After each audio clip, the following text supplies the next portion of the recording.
I've been really into hyperpop lately. Like Love. Tiffany Day, she's been my girl. Love her album Halo, so crazy. But yeah, I've been listening to that and I love it. I feel like you can hear it. Not really, you can't really hear it, but like there's like a little hint of it in my music. Sometimes I like to do like a Clovey, whatever vibe. But yeah. Love that. What's up, you guys? It's Willow back at Medium Sized Backyard, and today I am joined by Hi, it's Bella.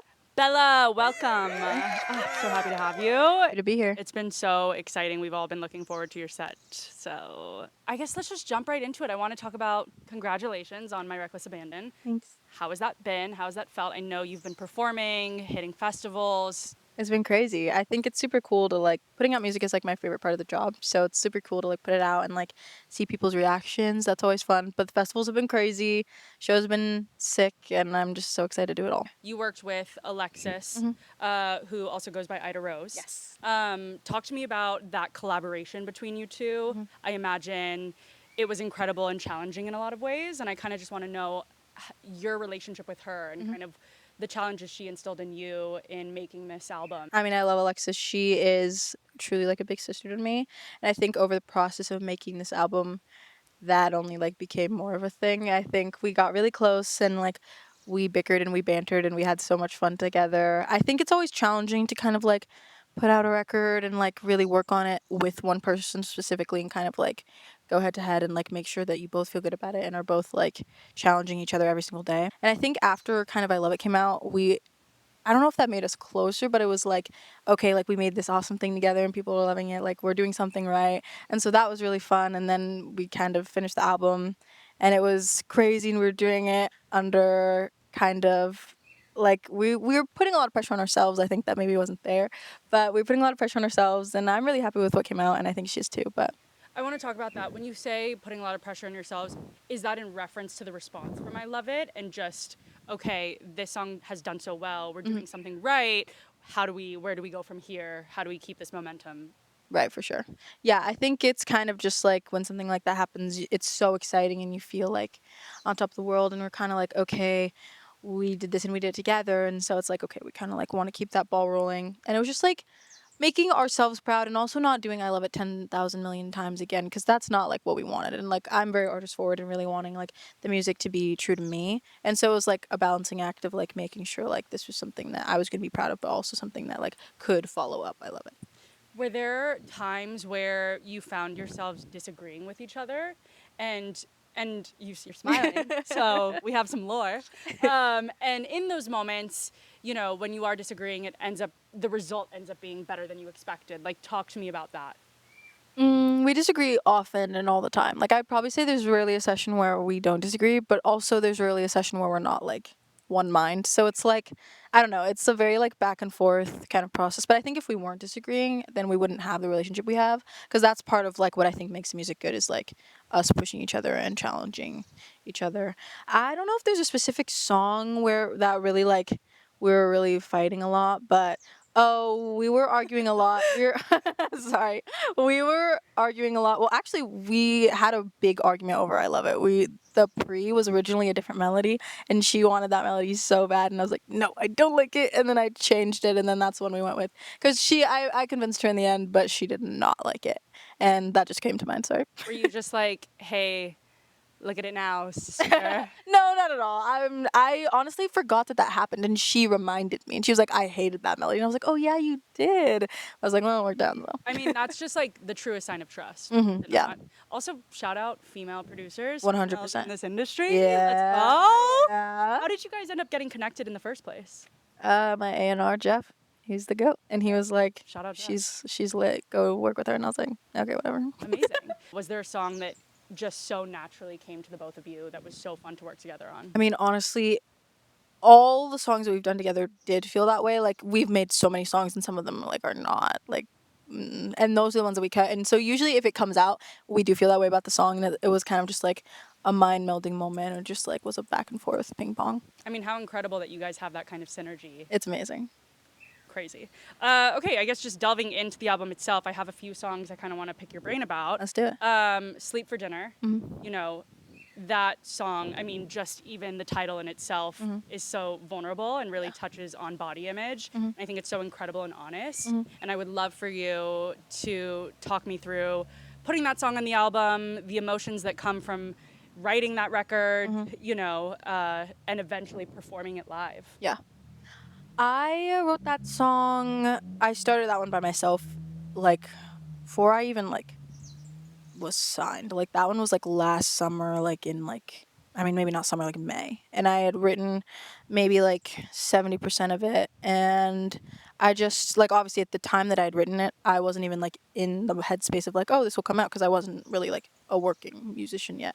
And so that was kind of just like me at my piano doing whatever. And then months in the future I bring it to Alexis and she was like, "Oh my god." And we kind of had like this deep conversation about it and like really got into the nitty-gritty. And I remember we like sat down at the piano and we wrote like the bridge and then she like changed some of the chords. And then when it comes to like the thought of like putting it out, for me at least, when it comes to like being vulnerable and like saying my truth and things that like feel like taboo or like things like you shouldn't say, I'm so anti that. And I don't really like think about like the You are, whole and I I like love that about you. it's I like all really I do. do. I think it's amazing. Like half the songs I feel like I put out, people are like, "Can she even say that?" I'm like, "Well, we'll find out." But yeah, I feel like I love to just like say my truth. I don't think anything. If something like bad happens for me, I know that the there's ultimate good. Like I know there's probably so many girls who like listen to that and feel like I don't know, seen. I know if I was little and I'd heard that song, I would have felt really like seen and heard and would have loved to I have an feel like artist. you're saying the things out loud that maybe women have internally Mhm. thought about and have never explicitly said. And I Yeah. feel like that's what you did with this song. Mhm. I want to talk about you bringing it to Alexis Mhm. and the conversations you guys had surrounding that because it is quite honest and quite vulnerable. And here Yeah. you are bringing it to your producer, and these are the bones of this record that I really love. Mhm. What was that conversation like if you're comfortable sharing? For sure. I mean, I think that's kind of the cool thing about me and Alexis's dynamic is that we like can truly like tell each other anything. Mm. And I just like kind of came to her about it and was like, "Oh, I wrote this song a long time ago. I feel like it could be cool on the record." And she was like, "Oh my gosh, like I totally like get what you're saying. I feel like so many people could relate to this." And I was like, "Yeah." And she just really felt like it was like something that should be said and I did too. And we just were like kind of talking about, you know, what it meant to me and what it meant to her and what it could mean to other people. It just goes back to that kind of sister dynamic you For were sure. touching on, which is incredible, and having that kind of safe space with that person. And Mhm. honestly, it just reflects in your music. Yeah. So, congratulations. Thanks. The next song I want to talk about is A Father's Lament. Okay. Another, pretty seemingly personal Mhm. record. Talk to me again in the same vein as, Sleep for Dinner. What inspired you in putting that on the album, and just a little bit more? It's really funny cuz that was the first song I technically wrote for the album. Like I had written that when I was 17 in high school. Okay. And I remember I came home and my dad was like giving my brother a lecture and I was just like hearing what he was saying and I was like, "Oh my gosh, like I've heard this a million times." And it just like made me not upset, but I just was like, "Ugh, like I know what he's saying and like know how like true that is." Cuz I think when I was younger and my dad would like have those conversations with me, I was kind of like, "Oh, like whatever, dad. Like the world's not like that anymore." And then I would go to school and I'd be like, "Oh, it's kind of like that." Mm. And so yeah, hearing my brother go through the same thing, I just was feeling kind of upset and then I went upstairs and I wrote that song and then later I like was going through my notes app like years later, like whatever. I was going through my notes app and I was like, "Oh my gosh, I feel like this should also be on the record." And I bring it to Alexis and then we recorded it, put it down, finish it up, and yeah. How did it feel, revisiting that song that your 17-year-old self wrote and seeing it come to fruition on this album? It's really cool. Yeah. I think it's just cool cuz she had no idea. Yeah. And I think that's what is kind of the charm of this record because I don't know if there's any songs I have from back then that I would ever put out besides the ones that are already out. Mm. So I think it's cool that there's like all pieces of me from different years. Yeah, that's Yeah. epic. Congrats. My second to last question here, and I want to make sure I'm reading this correctly. You've talked about embracing imperfections instead of chasing perfection. Mhm. Were there any moments or sounds on this record that you intentionally left broken because it just felt you? For sure. I think there's a ton of that on the record. I think specifically karaoke comes to mind. It's funny because like I was seeing like people like review the album or whatever, and like some people would get to karaoke and be like, "What? This is a mess." And I was like, "Well, yes, but that's like the point." You're like, But I'm like, you "You're got it, getting it. You're actually. getting it." You got it. Yeah, because I think when you're like making an album, not every song has to be like this crazy, insane thing. It's you're telling a story, you know? And so it was important for me on the album to make sure that everything wasn't polished because I think a polished record is boring. Totally. Yeah. Totally. We end with a little segment called Ear Check, and it's Amazing. basically just asking you who's inspiring you lately, what Mhm. music you're listening to. Yeah. Put us on.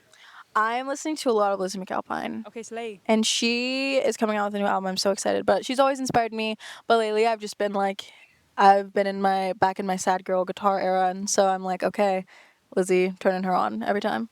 Is there an artist or music, rapper, whatever? Is there Mhm. music that you're listening to that people would be kind of surprised to know that you love? Yeah, probably. I've been really into hyperpop lately. Like Love. Tiffany Day, she's been my girl. Love her album Halo, so crazy. But yeah, I've been listening to that and I love it. I feel like you can hear it. Not really, you can't really hear it, but like a little. There's like a little hint of it in my music. Sometimes I like to do like a Clovey, Yeah. whatever vibe. But yeah, Love that. Well, thank you so much, Bella. It was such a pleasure. Come back again soon, I will. please. Congrats on the album. And Thank you. yeah, thank you for stopping by. Thanks for having me.